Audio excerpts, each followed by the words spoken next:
Tom grabs his cell phone off his desk and prepares to leave, although it's only early afternoon. He gives the receptionist a terse, "I won't be back for the rest of the day," without looking at her, and makes his way out of the building to the parking lot. He drives down to the river and simply stares at the water flowing by for a while. But it does nothing to soothe him. He doesn't know who his wife is. Where did the lies begin and when will they stop? He feels tears burning his eyes and rubs them away. Suddenly, he needs to confront her. He can't stand the tension between them anymore. The stress of being under the scrutiny of the police, the needling from that horrible detective. Tom gets back into his car and drives home, nursing his anger, so that he has the courage to confront her. When he pulls into the driveway, he feels a little tug of fear at his heart. What will he find waiting for him this time? She won't be expecting him now. It's early afternoon. He lets himself in the house quietly.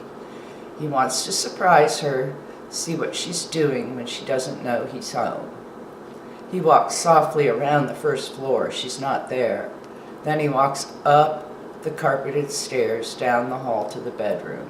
He stands at the open bedroom door, his heart breaking at what he sees. Her back is turned to him, and she's absorbed in the task of packing an overnight bag. Her movements are hurried. She's running away. Was she even going to tell him? He opens his mouth to say her name, but no words come out. He stands there, stricken, watching the woman he loves preparing to leave him without even saying goodbye. She turns suddenly and sees him.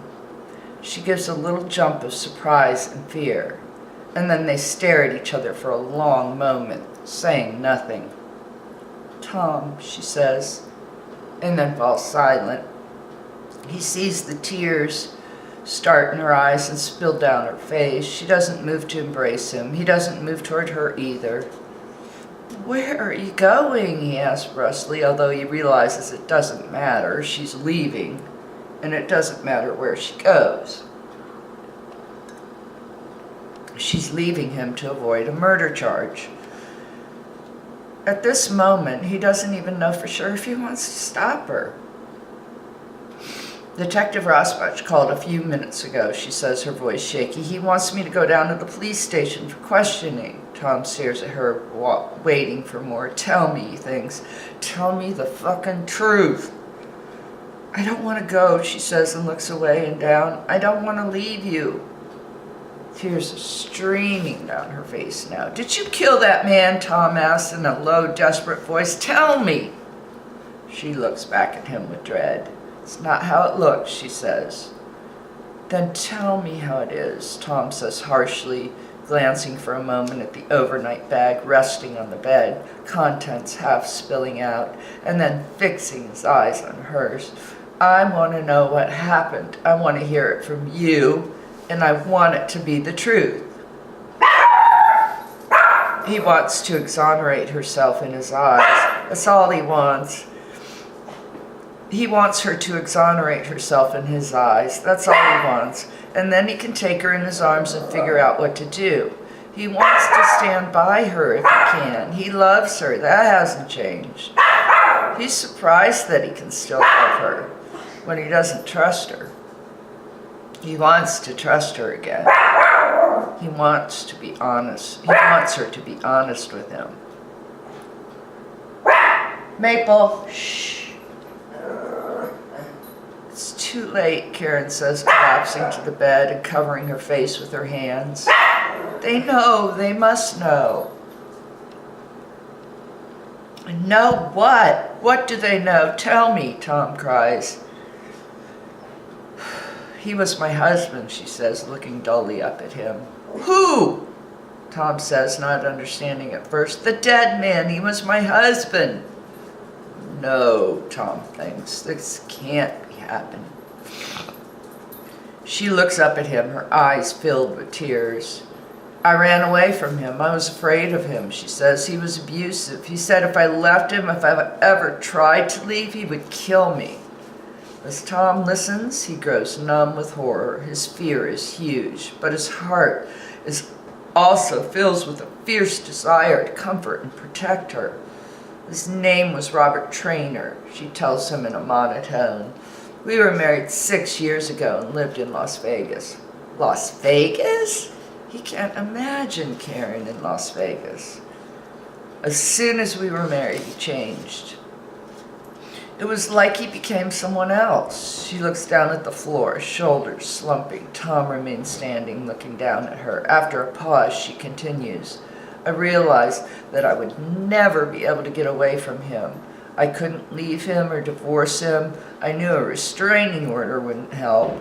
I knew if I ran away, he would follow me to the ends of the earth. She says this bitterly, her voice ragged. She looks up at him, her eyes filled with remorse. I'm so sorry, she whispered. I never meant to hurt you. I love you, Tom. I didn't want any of this to touch you. The tears flow down her face. Her hair is tangled. After I got away from him, I just wanted to pretend that part of my life had never happened. She turns away hopelessly. I wanted to erase the past. Then she seems to stall. Tom looks at her, his heart breaking, but he's also wary. He knows there's more coming. She gathers her resolve and starts again. I faked my death. It was the only way to be sure he wouldn't come after me. Tom stands utterly still and listens to her with growing despair. She tells him everything, how she got a new identity and faked her jump off the Hoover Dam bridge. He's certain now that she's telling him the truth, but more appalled than ever at where this is leading. Then, a few weeks ago, I began to notice things that scared me. What kind of things?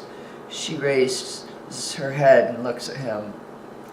Someone has been in the house. Remember when I called you at work that day and asked if you had come home in the middle of the day? I told you I must have left a window open, but that wasn't true. Someone had been through my things. Someone had gone through my drawers. I could tell. You know how tidy I am. I knew things had been moved. I was terrified. I thought it was him. She looks at him with an expression of abject misery. I think he was coming into our house for weeks, sneaking in when we weren't home. She shudders. Once I could tell that someone had lain down on our bed. I started taking pictures on my phone in the morning before I left for work. I could tell that things had been moved sometimes. I didn't know what to do. I couldn't tell you. She looks at him beseechingly. Why couldn't you tell me, Karen? Tom asked desperately. I would have understood. I would have helped you. We could have figured out what to do together. Did she trust him so little? He would have stood by her if only she'd been honest with him. We could have gone to the police. I wouldn't have let him hurt you, he thinks. And then you wouldn't be a murderer and our lives wouldn't be destroyed. I started to remember, she confesses, last night, not when we were down there where it happened, but later when the phone rang, it started to come back. She wipes her eyes with the back of her hand. He called me that night. Her face takes an additional pallor as she tells him the rest. He said, "Hi, Georgina," and his voice was exactly the same, coaxing and threatening at the same time. It was if I was right back there with him. Tom notices that her eyes have been glazed and her voice has gone flat. I wanted to hang up, but I had to know what he was going to do. I knew he'd found me, that he'd been in our house. I was so scared. She starts to shake. Tom sits down on the bed beside her and puts his arms around her shoulders. He can feel her body tremble. His own heart is beating wildly. He has to hear the rest of her story, all of it. He has to know where they stand before he can figure out what to do. He said, didn't I think I was clever, fooling everybody, but I didn't fool him. He said he kept on looking for me. I don't know how he found me. He said that if he couldn't have me, then nobody could. He told me to meet him at that restaurant. She looks at Tom with terrified fear in her eyes, terrible fear in her eyes. He said if I didn't come, he would kill you, Tom. He knew all about you. He knew where we lived. He believes her now, every word. He folds her into his arms and lets her cry. Her sobs beat against his chest. He kisses the top of her head and thinks furiously about what they should do. Finally, she pulls away from him and tells him the rest, staring at the floor. I took my gun. I kept a gun hidden in case he ever found me, and I drove there to meet him. I parked in that lot and I went in the back door of the restaurant. She looks up at him urgently. I swear, Tom, I didn't plan to kill him. I took the gun for my own protection. I was going to tell him I would go to the police and tell him everything, that I wasn't afraid of him anymore. I wasn't thinking clearly. I should have gone to the police first. I know that now. When I got there, the back door was open. I remember putting my hand on it, but that's all I remember. After that, everything is still just a blank. She looks up at him. I don't know what happened after that, Tom, I swear. He looks down at her traumatized face. Does she really not remember? She collapses exhausted into his arms. He holds her while she cries. So now he knows. She had good reason for what she did. He can't condemn her for it. Perhaps she really doesn't remember. Perhaps it's too difficult for her to face. She took the gun, he understands that, but she also took the gloves.